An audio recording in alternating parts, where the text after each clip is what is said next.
Hello, and thank you for watching part 2 of my Color and Atmosphere series. Here, we are going to go over putting what we learned in part 1 into practice using this Demon Kid Mage from Darksword miniatures.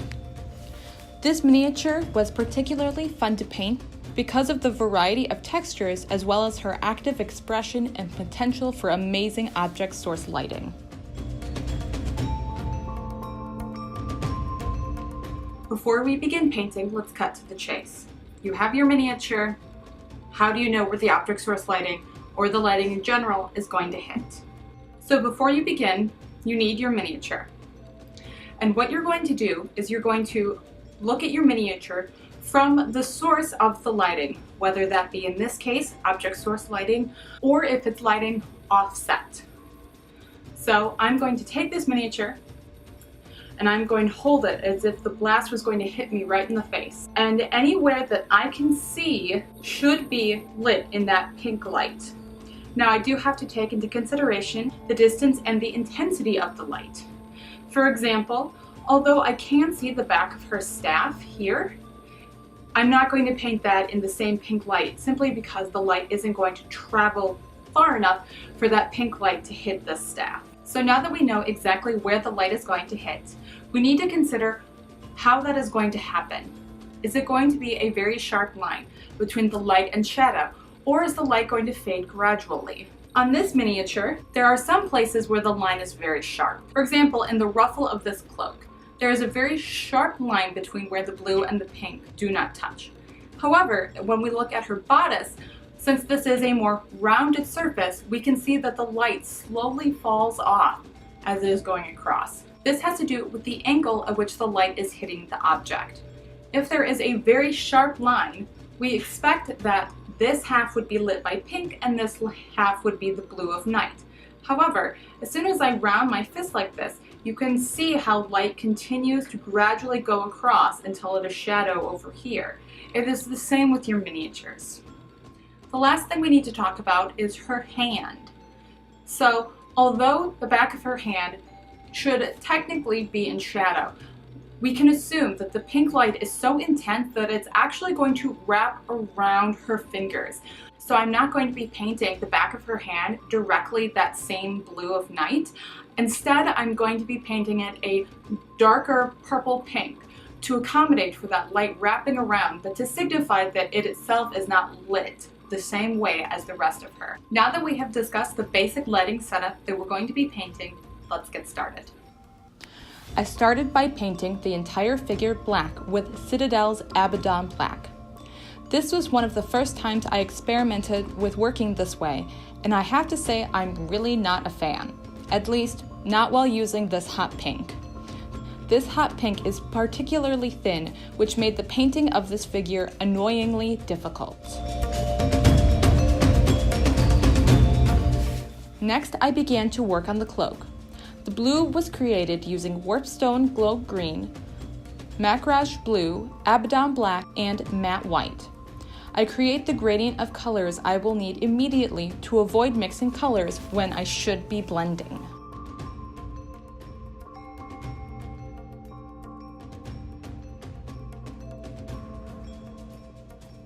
Using wet blending, I painted in the gradations of shadows, midtones, and highlights. I began by placing my shadows, painting further than I intend for the paint to lie. Then placed the midtones over top, blending the edges together with a clean, damp paintbrush. I prefer to only do 1 or 2 layers with slightly thinned paints, but if I accidentally thin my paints too much, as I did here, I may end up doing several layers. Any slight inconsistencies or uneven blending will later be fixed with glazes over top. The key to wet blending is to work quickly and to allow the paint to dry in between wet blending applications.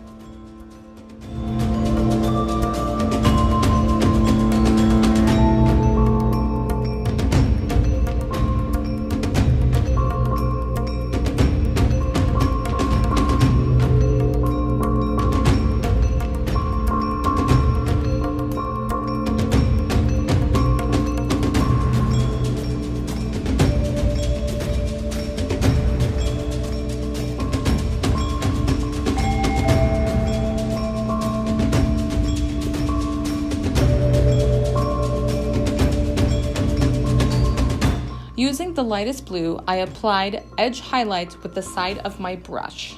This is a great technique to get the raised edges. For example, the edges of this cloak, or later, the other raised edges of her equipment and clothing.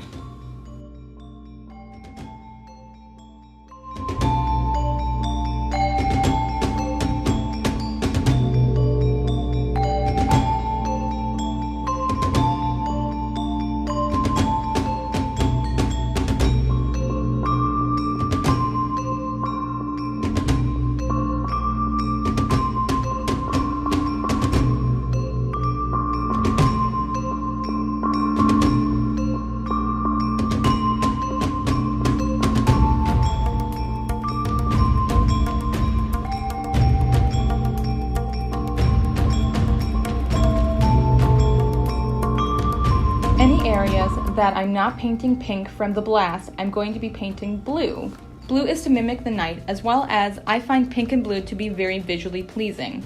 I chose to do pink and blue instead of pink and green because I thought that the green would be too alien, as we had discussed in my previous video, and I wanted the pink to be the primary focus.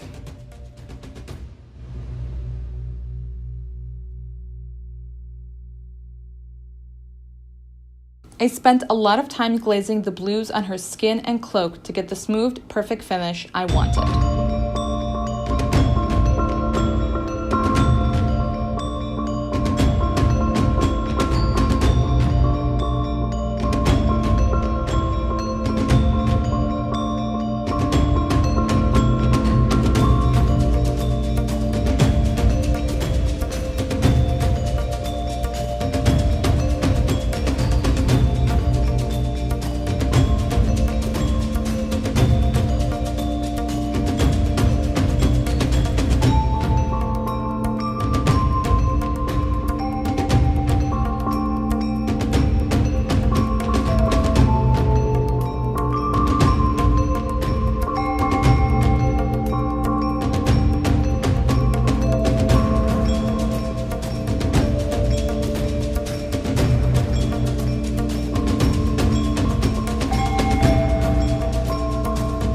Though the blue represents the night and darkness, I am still painting using a neutral lighting source in those areas, where the areas of light and shadow are as expected.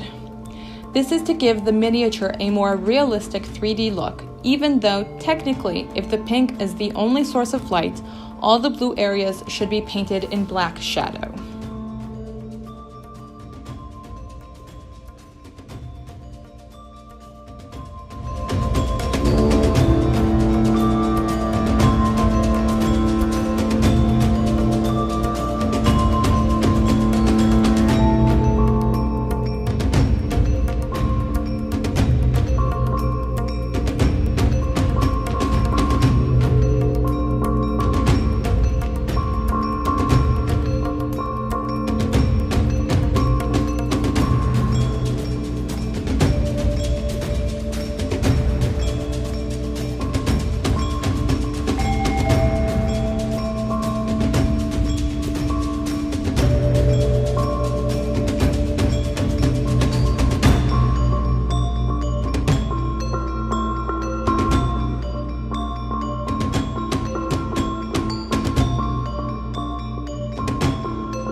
Next, I went in and based all of my pink areas with red, as the red is far more opaque than the hot pink. Although the red worked better, I will prime these areas white in the future to see if that helps with the brightness I was searching for. Because of the difficulty with the hot pink, the paint began to build and become textured. I just received an order for several brands of hot pink paint and will post a review at a later date. I then paint over the red with Warlock Purple from War Paints. Even painting over the red, it is quite obvious that this pink is going to be a very big problem. If I didn't have my heart set on pink, I definitely would have picked a different color.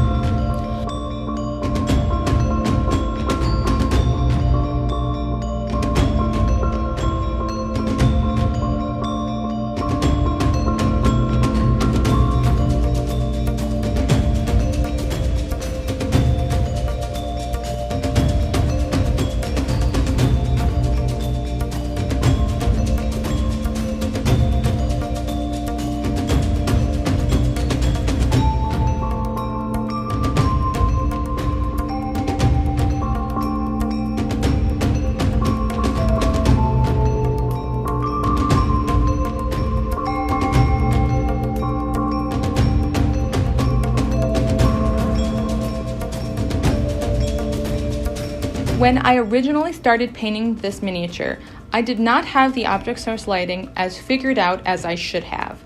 I ended up doing a secondary session where I went in and painted some areas pink that should have been pink originally.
I continue using wet blending, casting the shadows in a blue light to mimic darkness on the other side of the mini.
The hair is painted purple, and as that dries, I began to work on the face. Her left cheek is painted pink, while her right cheek is painted the same night blue.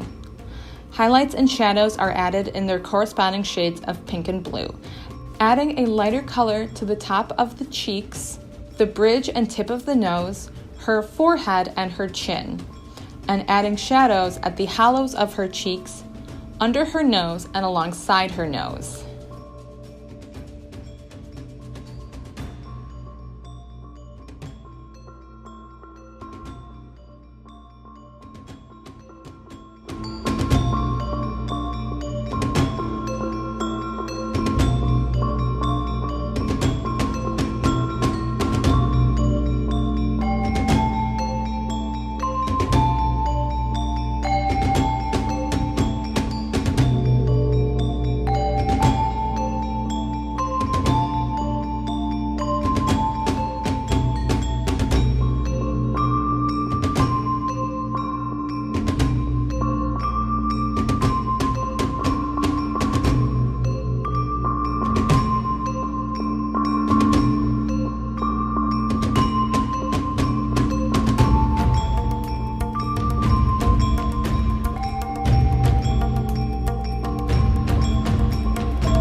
Black is added to her eyes, which will act as eyeliner later.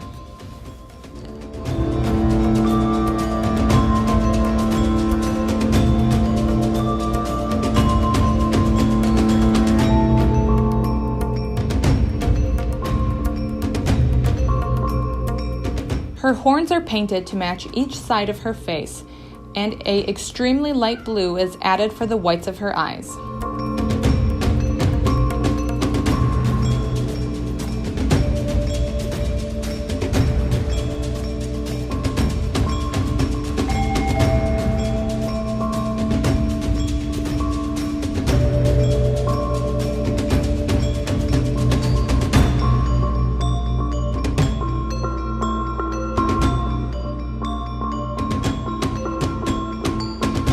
Once that is dry, I drew in her pupil using a 005 Illustrator marker.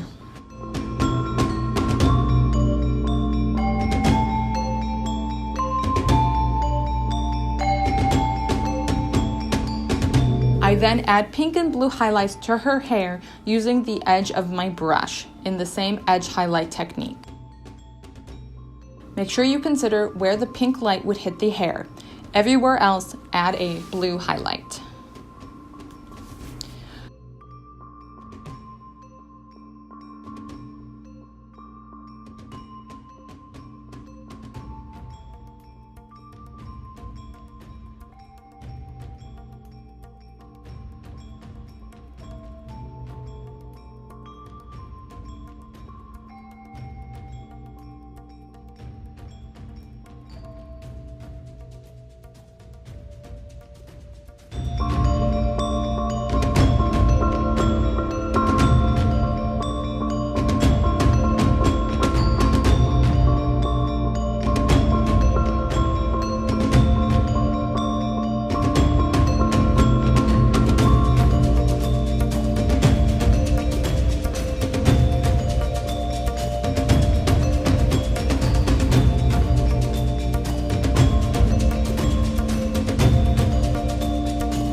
To bring out the details, I used a blue wash and a red wash in the textured areas.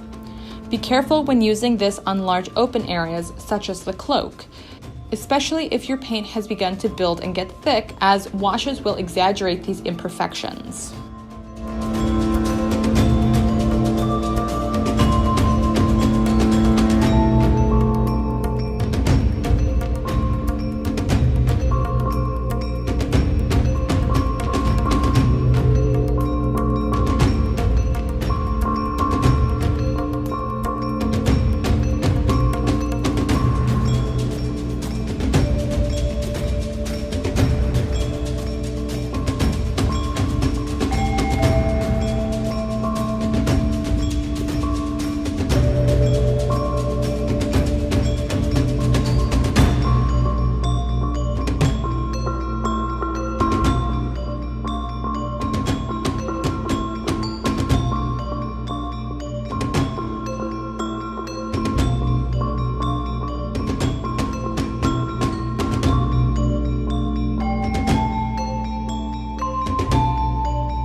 Eventually, I decided that the pink blast was not intense enough, so I looked at fire reference photos and saw that the area that is the hottest is often white. So I wet blended some white to pink at the front of the blast.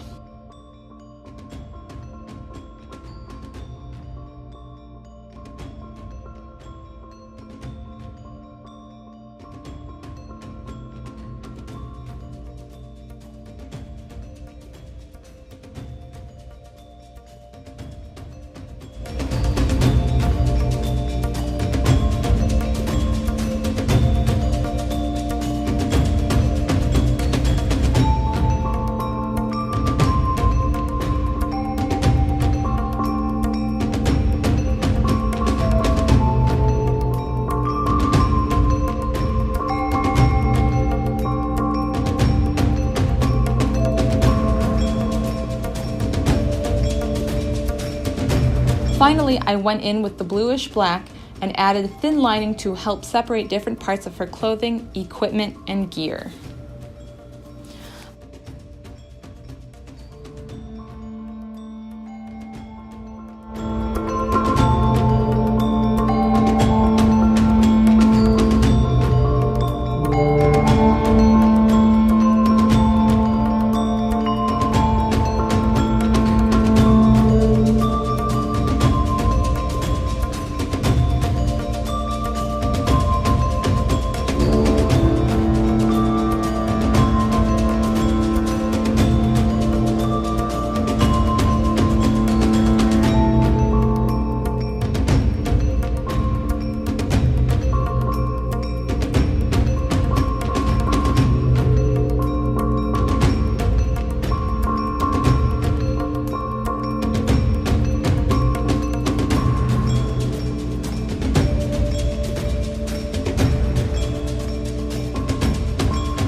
At this point, I thought I was done, but I ended up doing a secondary session to add a few more colored spots and details.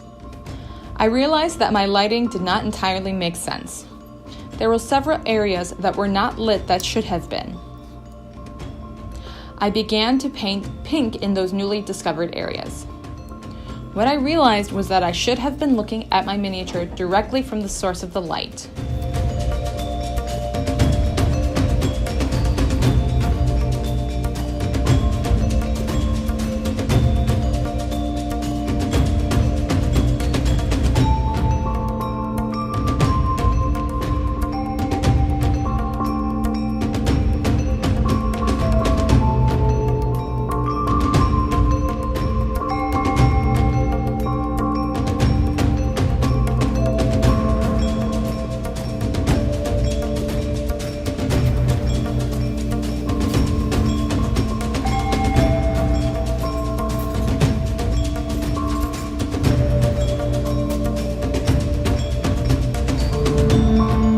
Lastly, one of my new hot pinks came in, which is when I realized it was meant for airbrushes, not for paintbrushes.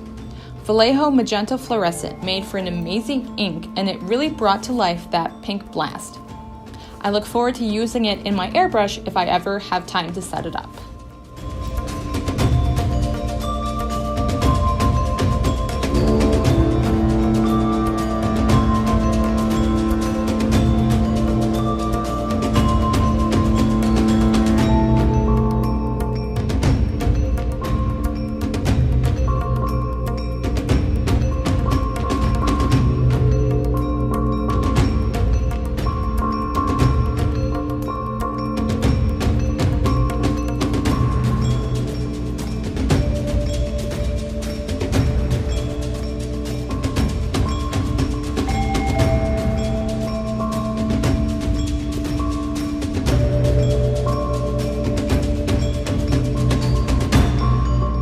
I think that this miniature was a great success, even though the pink and I fought the whole way through.